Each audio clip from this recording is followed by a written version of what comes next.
비타민 D는 피부 밑의 콜레스테롤과 햇빛 속의 자외선을 이용하여 피부에서 합성이 되며 간과 신장을 거친 후 활성형으로 바뀝니다.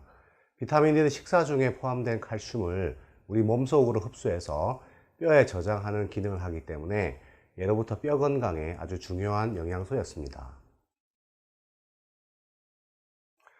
최근 연구에 따르면 비타민 D는 뼈 건강뿐만 아니라 혈압 및 혈당을 낮추는 역할을 하며 또 몇 가지 암 발생과도 그 연관성이 있다고 알려지고 있습니다.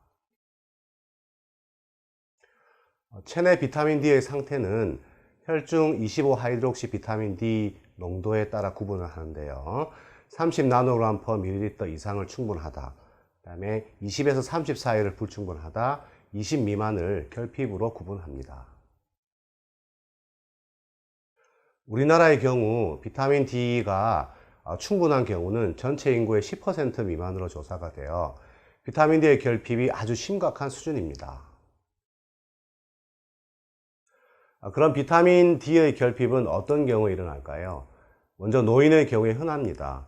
또 피부색이 검거나 실내 생활을 주로 하는 경우, 햇빛 노출이 적은 경우, 자외선 차단제를 많이 사용하는 경우에도 잘 발생하고, 비만하거나 담배를 피우는 경우에도 발생합니다. 간질환이나 신장 질환이 있는 경우에도 발생하며 여러 가지 약제, 특히 스테로이드, 항경련제, 결핵약, 항암제, 면역 억제제 등을 복용하는 경우에도 발생합니다. 최근 고혈압 및 당뇨 등 만성 질환이 증가함에 따라 심장병으로 인한 위험도 및 사망률이 증가하는 것도 큰 문제인데요. 최근 연구 결과 비타민 D의 결핍도 그 원인 중의 하나로 알려지고 있습니다. 즉 혈중 비타민 D 농도가 20에서 36나노그램/ml를 유지할 경우에 그 위험도 및 사망률이 가장 낮은 것을 알 수 있었고, 비타민 D의 결핍이 있을 경우 사망률이 증가하는 것으로 보고되었습니다.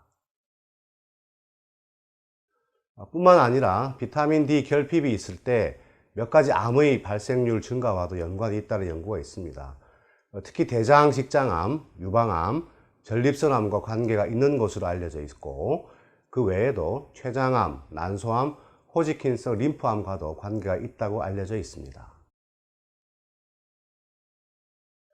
따라서 뼈 건강뿐만 아니라 심혈관 질환 예방, 암 발생을 낮출 수 있도록 혈중 비타민 D 농도를 30나노그램/ml 정도로 유지하는 것이 좋습니다. 비타민 D를 함유하는 음식은 연어, 정어리, 고등어, 참치 등의 생선류와 대구 간류, 표고버섯, 달걀 노른자 및 유제품에 있습니다. 뿐만 아니라 비타민 D 합성을 위해서 햇빛 노출이 아주 중요한데요.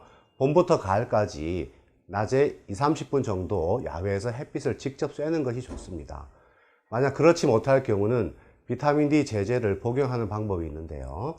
건강한 사람들의 경우에 대개 1000에서 2000 단위를 매일 복용하면 되고, 비타민 D 혈중 농도가 지나치게 낮은 경우에는 의사와 상담 후에 투여 용량을 결정하는 것이 좋습니다.